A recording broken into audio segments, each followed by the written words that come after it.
একটা গল্প দিয়ে শুরু করা যাক। যে ব্যক্তির কথা বলছি তার পূর্বপুরুষেরা অনেকেই আল্লাহর প্রিয় বান্দা হিসেবে নবুয়ত প্রাপ্ত হয়েছিলেন এবং ইনি সেই লাইনেরই একজন মনে করি, এবং নাম না বলি আপাতত, just for fun or whatever curiosity. If someone is listening to this might drive you to listen to this till the end. I will not promise you anything that তুমি শূন্য থাকতে পারো, নাও শূন্য থাকতে পারো। তো যাই হোক, এই ব্যক্তি ব্যবসার কাজে টাইগ্রিস নদীর তীরে, হ্যাঁ Mesopotamia, not Iraq, Iraq is a fail state. যাই হোক, এইসব কথা না বলি, জিও পলিটিক্যাল ব্যাপার সব এটা অনেক অনেক অনেক আগের কথা। তো this guy, he was in Babylon for business purpose, and after doing so, now he's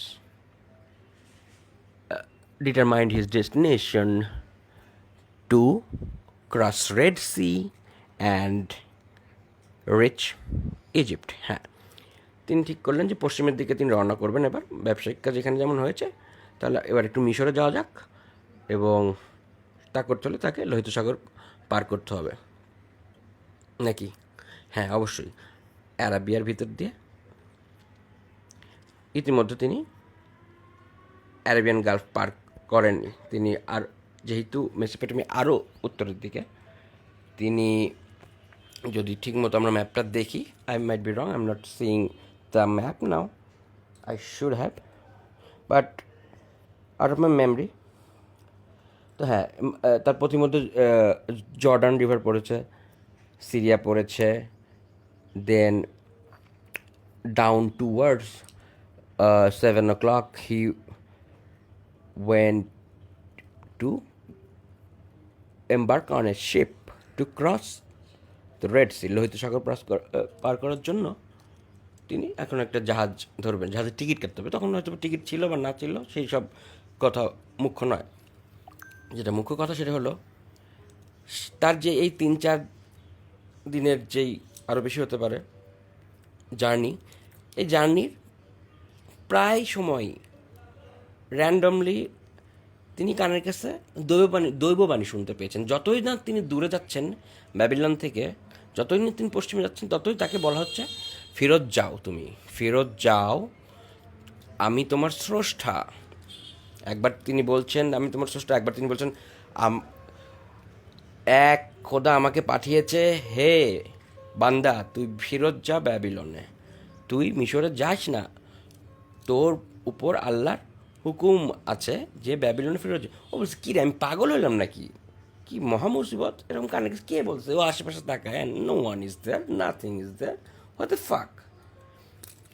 but if you imagine it like a film on screen, আমি বানাইতাম তো এরকমভাবে যে প্রতিবার যে শুনে হয়তো বা একটা কিছু পড়ে গেল, বা একটা পাতা নড়ে গেল, বা একটা পাখি উড়ে গেল, কিছু একটাতে বোঝায়, হয়তো বা কিছু বাতাস হইলো, এরকমভাবে বুঝাইতাম।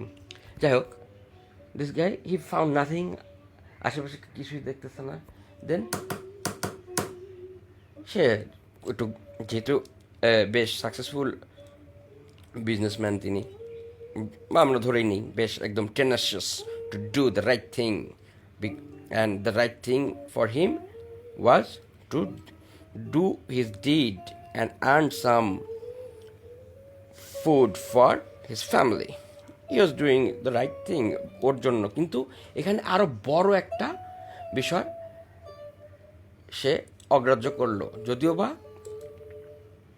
অগ্রাহ্য করা মতোই, যে কেউ এটা হলো, মানে সে ভাবতেছে কি আমি পাগল হইলাম নাকি। যাই হোক, তারপরে সে লোহিত সাগর ক্রস করার জন্য, পার করার জন্য জাহাজে উঠলো, রওনা হলো। প্রথম দিন কিছুদিন না যেতে যেতেই লোহিত সাগর খুব একটা চড়া নয়, কিন্তু পার করার জন্য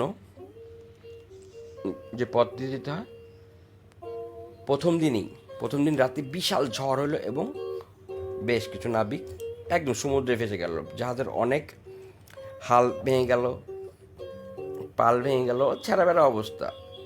এই ঝড় চলতে থাকলো পরের দিনও, এবং তার পরের দিনও। অ্যান্ড জাহাজের নাবিক যিনি ছিলেন, তিনি ছিলেন একজন বেশ বয়োজ্যেষ্ঠ, একজন অনেক অভিজ্ঞ ভেটেরান একজন sailor. All of a sudden on the third day বললো, আচ্ছা কী হচ্ছে, এটা কি আমরা কি বাঁচবো না পার করবো এই সাগর? এটা আমার হাতের পাতার মতো, আমার হাতের রেখার মতো আমি চিনি এই সাগরে, কিন্তু আজকে এটা কী হচ্ছে? তো অন্যান্য যত নাবিক টাবিক ছিল তারা এসে বললো, কী করব আমরা এখন, বাঁচবো কি না বাঁচবো? নাবিক বললো, তোমরা আল্লাহরে জানো, ডাকো, আর কোনো উপায় আমি দেখতেছি না। বিকজ হ্যাঁ, 3 নাম্বার বা 4 নাম্বার দিনে এই অবস্থায় হয়েছে যে জাহাজ জাস্ট একটা ছোট ঢেউ আসলে, মানে এত ঢেউয়ের ভিতরে পড়ছে আর এতভাবে, মানে ওগুলো সেসব চড়াই উতরে মানে পাহাড় সময় একটা ঢেউ। যাই হোক, আমি একটু অতিরঞ্জিত করলেও করি, গল্প তো। Then what happens on the 4th day, এই যে এই ব্যক্তি, সে তো হঠাৎ করে এবার নাবিক যখন বললেন যে আচ্ছা আমাদের উপর খোদা রুষ্ট, আমি বুঝতে পারতেছি। কারণ কেন ভাই, এইরকম অস্বাভাবিক ঝড় 4 দিন ব্যাপী কখনো আমি দেখি নাই, এই পথে দেখি নাই। তো সে বললো, আমাদের মধ্যে কে সেই ব্যক্তি আছে যে আল্লাহর নির্দেশ অমান্য করেছে? কেউ কি আসো, বলো। এখন তোমাদের কি কারোর প্রতি তোমরা কোনো বড় সড়ো কোনো পাপ করছো, আল্লাহর নির্দেশ অমান্য করছো, বা কোনো ক্ষতি করছো, কারো জীবনঘাতী কোনো কাজ করছো? এরকম কেউ হয়ে থাকলে এখনই তুমি come clean and confess please.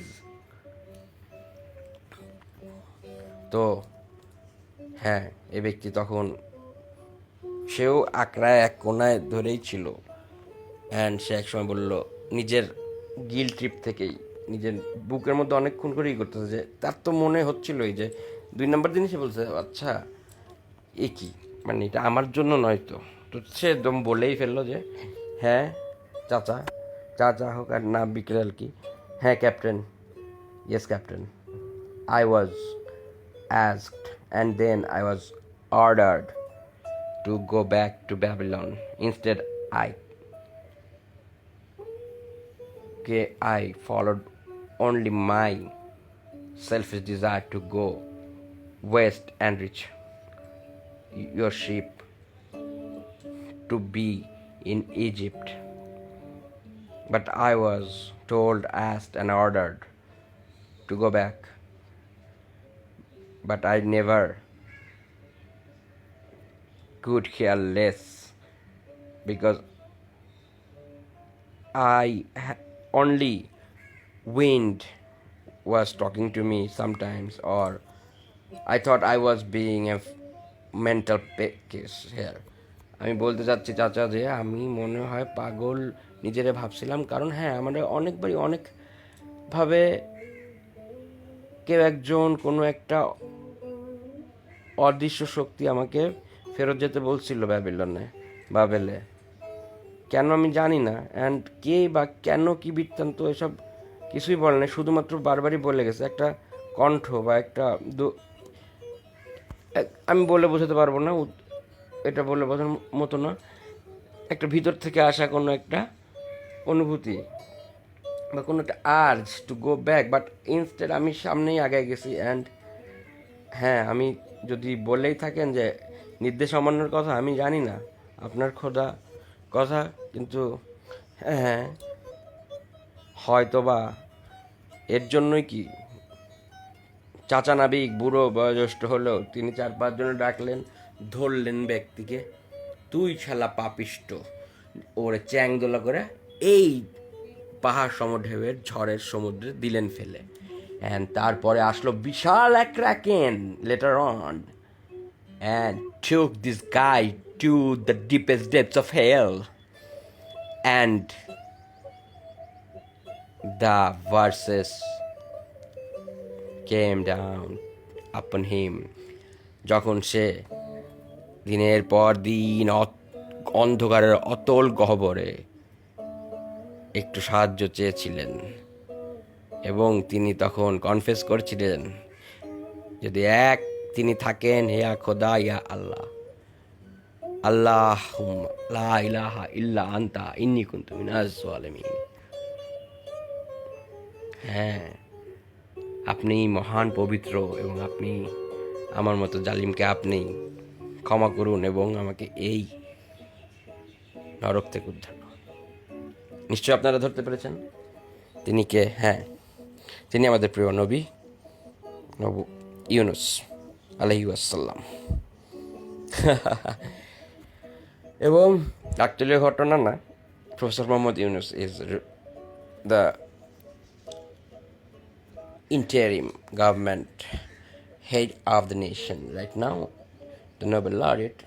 So আমি যেই কথাতে মানে গল্পটা আমার খুব সুন্দর একটা গল্প, and it stayed with me, and I am not saying, আমি বলতেছি দ্য পাওয়ারফুল আয়াত, দ্য পাওয়ারফুল ভার্স, এই পাওয়ারফুল ভার্সের কথাটাই বলতে চাইতেছিলাম, যার জন্য এত পুরোটুক বানানো।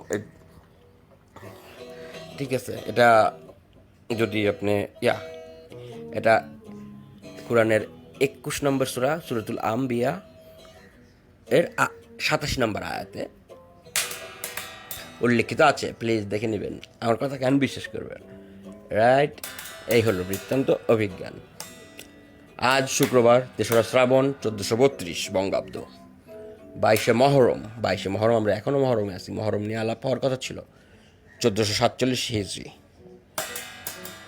এবং 18ই July, year of your lord and year of Isa Masih 2025, and year of your lord, their lord, because they are not following Isa Allah সাল্লাম's way. If they did, Muhammad sallallahu alaihi wasallam wouldn't have to come. শুভ সকাল।